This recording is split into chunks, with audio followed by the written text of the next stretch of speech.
Hello. So what I'm going to discuss is energy methods. So what we discussed earlier was about the torsion. So let us suppose that you have a support and a spring is attached. Now normally spring will rest in its position, but you apply a load like this. You apply suppose you apply a force like this. What will happen? The spring will elongate. Okay, and you say the energy of F into delta x, so W is equal to half into Fx square. That is the energy stored in the spring. What that means is, this is the potential energy that is stored in the spring. Potential energy stored in the spring. Okay, that's what you say. Suppose the same thing happens with the beam. When you apply a load, suppose there is a body and you apply P force, and what will happen is this will elongate because of the stress strain characteristics as per Hooke's law. Now with the delta L change in length is because of the P force. Now here you can say that it will as you increase the load, the elongation will be large. Okay, so this is your force versus X diagram. Now, what is the energy stored in the system? Energy stored in the system is the area under the curve, that is the work done, that is equal to half into Fx. That is for the spring system and for this also, so this body. So as you increase the load, am I audible to you?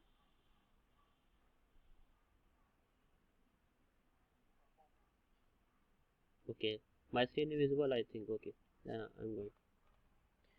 So that will be the energy stored in the system. So you say that when we apply load, when we apply load,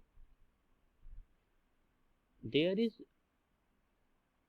there is uh, there is energy that is stored in the body, that is stored in the body, and this is called the strain energy, because this happens when the body this is called the strain energy, because it's like a spring. The body is elongated and hence some energy is consumed in this elongation. When we release the load, the body will gain its original position and the strain energy will release.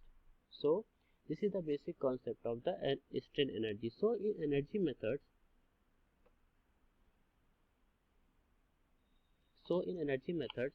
suppose you have you can say that when we talk about stress is, you can say normal stress, you can say shear stress. And in normal stress it is axial also, can be bending also, and this can be torsion also, or any combined loading, or any combined. Now you can see that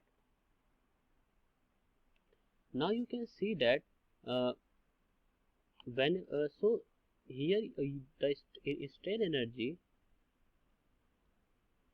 the relations are different for different things. Like I derived half into P into delta L. This is the strain energy stored. Now if is what is the value of sigma in terms of P? This is P by A, and in terms of strain it is delta L by L. So take the work done, that is the strain energy that we applied, it is half into P into delta L. Okay, now half into P by A into A delta L. Okay, and divide by L into L. I just divided by area, multiplied by area, divided by length, multiplied by length. So this is called the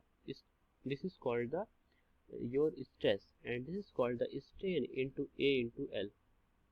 So this is the strain energy stored in the body. Strain energy stored in the body. Now if we talk about the strain energy per unit volume, strain energy per unit volume, it is called half into stress into strain. So I hope you clear. That is the strain energy per unit volume, that is half into stress into strain. So now for different masses, suppose you have axial load. For axial load, your SE, that I will call strain energy, is half into sigma into epsilon, that is the stress, or you can write it like as sigma square by 2e. Put sigma is equal to E by epsilon. Put epsilon is equal to sigma by E. So you get sigma square by 2e. Okay. Now for shear force, not shear stress. For shear stress, the strain energy will be tau square by 4c. Okay. And for bending,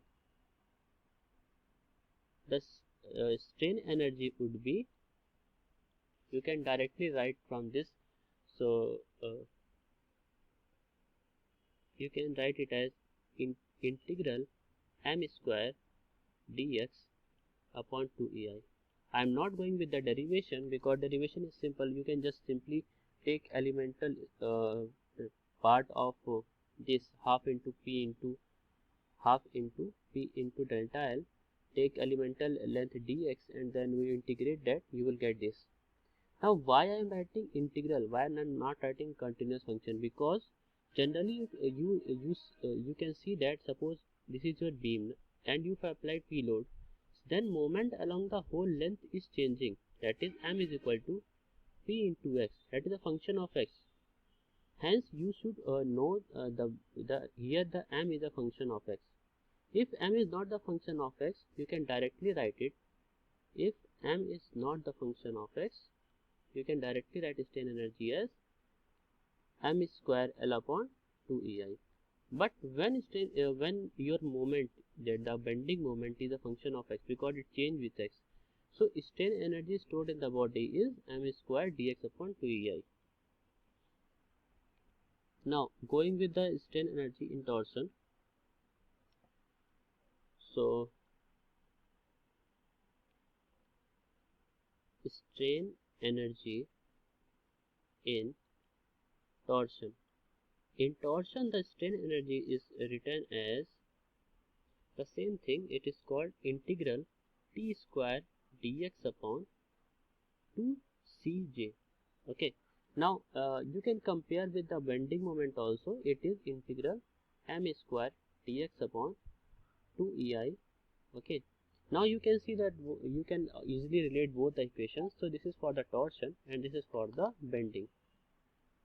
So I discussed every energy formula. Now why I discussed everything, and because in exam in energy methods, what are the applications? So first of all, you need to find the energy stored in the body. You need to find energy stored in the body. Okay. Second thing, there is in deflection of beams, there is a topic in deflection of beams. There is a topic called Castigliano's theorem. I think this is the spelling, Castigliano's theorem, or you can say whatever spelling might be not be wrong, right? So in that you can obtain the deflection. Okay, you can obtain the deflection by differentiating energy, strain energy with respect to the applied load, and if you obtain the slope by differentiating energy with respect to moment. So that's why I discussed the energy in after torsion, because then I can relate this also, after bending so that I can relate this also, and after deflection of beam so that I can relate this also. That's why it is after your main topics. So anyone have any problem in this, or I will go ahead? Just please speak up.